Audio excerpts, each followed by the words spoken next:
l'organisation des cafés signes en 2000, allez, on va dire début 2018. Et depuis, j'essaye tous les mois d'organiser une rencontre entre sourds, malentendants et entendants, souvent signants. Donc ça peut être des gens qui sont dans le métier ou alors des étudiants aussi, en langue des signes française. Vous me réduisez les raisins à 20 et tout le monde se voit. Oui, oui, oui, oui, oui, oui. On me dit oui, oui, puis là, on arrive. Je dis c'est quoi ça? Parce qu'en plus moi j'attendais tout le monde dehors, donc j'arrive. Un pavé de la cuisson. À point. J'organise des cafés signes depuis, donc, on disait 5-6 ans, de manière bénévole. Mais là, je suis en train de me rapprocher de l'association des sourds de la Somme, parce qu'il y a des beaux projets à mettre en place. Et puis parce qu'organiser depuis 5 ans tout seul dans son coin, c'est un petit peu fatigant.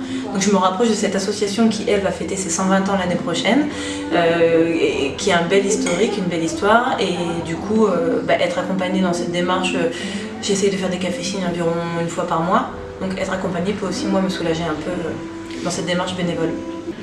Pourquoi vous vous êtes mis à faire des cafés signes vous personnellement? Alors moi j'étais étudiante en langue des signes française et hormis mes profs de langue des signes, je communiquais pas avec les sourds. Et du coup ça me manquait, c'était difficile aussi d'apprendre sans communiquer. Et c'est eux qui m'ont parlé des cafés signes et j'ai dit bon en gros si je veux rencontrer des sourds et signés, il faut que je les organise moi-même puisque ça n'existe plus. Donc je me suis mise à organiser d'abord des rencontres dans des bars, quelque chose d'assez simple à organiser.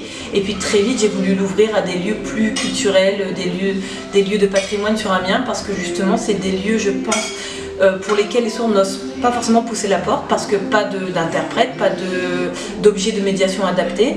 Tous les sourds ne savent pas forcément lire, donc ils n'osent pas forcément pousser la porte. Et donc moi, à travers l'organisation de Café Signes, je fais en sorte d'avoir un interprète. Ça peut faire partie de la politique du musée d'avoir un interprète d'être inclusif, ou alors ça peut être du bénévolat également. Donc voilà, ouvrir un peu ces Cafés Signes à des lieux historiques sur Amiens permet aussi aux sourds de pousser des portes qu'ils n'auraient pas osé pousser sans cette organisation.